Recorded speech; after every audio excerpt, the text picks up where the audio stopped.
girls there. That's Dave. He runs with me. Dave's Lily's dad, and she was taken from us when she was 8 months old with a disease called mitochondrial disease.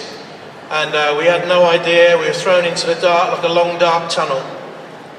Never heard of it. You know, baby's going to die, there's nothing we can do.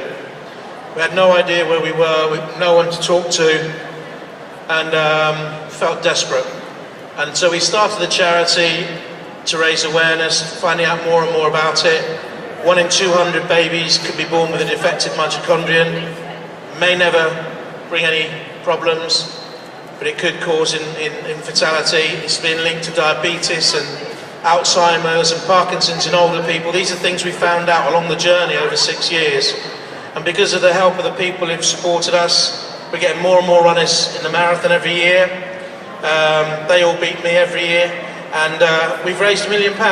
So £1 million for that charity which you created. Congratulations. Thank you. Now, the other thing that's always a feature of your race is you generally stop for a pint on the Isle of Dogs, don't you? Yeah. With the same guy. I do. So don't listen. You've read it all, everything in the brochure, and you've had everyone talking to you about it, so don't follow my advice. Follow the proper advice. But it has become something of a tradition. It was a bit of a joke. As you go down the Isle of Dogs and you turn the final left to come back up to Canary Wharf, there's the pub on the right-hand side. And I tend to just stay there for about 5 minutes and get a much-needed and medicinal sugar boost from a pint. And your time is usually in the 5:15, 5:45 No, range. it's slower than that. Is it slower now? It is getting slower. I'll tell you, last year, Dave and I were at 18 miles, we were an hour inside our best time.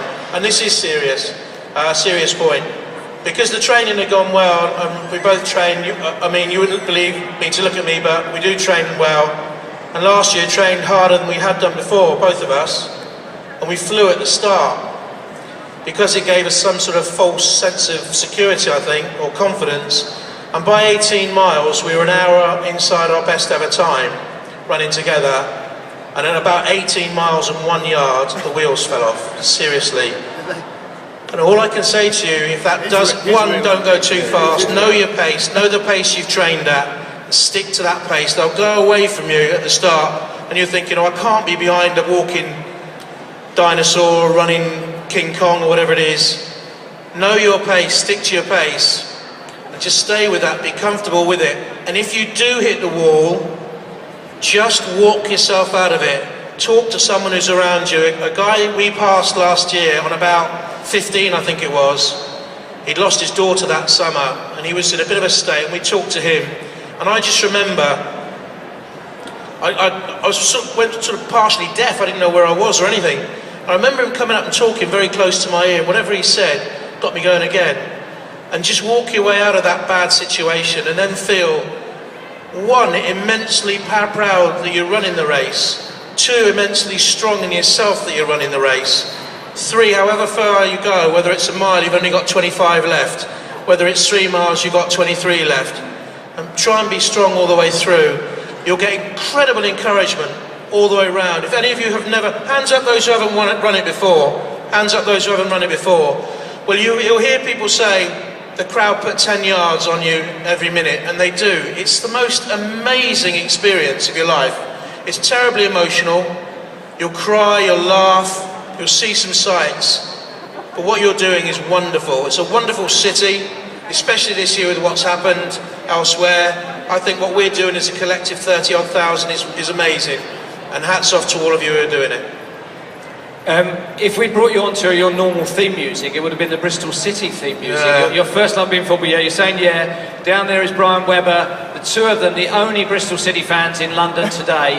And we're not quite into the business end of the season, and Bristol City have been relegated. I think they're playing my pub next year, aren't they? Yeah, the pub vets team. Yeah. Listen, I'm one of the, I don't know how many there are around, but I saw Bristol City go top of the old First Division briefly. They beat Arsenal on the opening day in 1976. And you were there, weren't you? And something like 7 years later, I saw them go 92nd in the league when they lost up at Rochdale. And so we've been there before, been up and down a bit. But have you ever had to commentate on Bristol City live? Yeah, that's where I started. I was a kid down there playing. I didn't make the grade. The pace I had running the marathon was the pace I ran at football. I could get up and back on the pitch in the same month, let alone not the same day, the same 90 minutes. But then I started with Radio Bristol. But since then, since I've moved away, 30, 40 years ago now, whatever it is, I have commentated on them very, very infrequently. And when I commentate on them, they invariably lose. And it's quite hard to be, I wish I could say that I was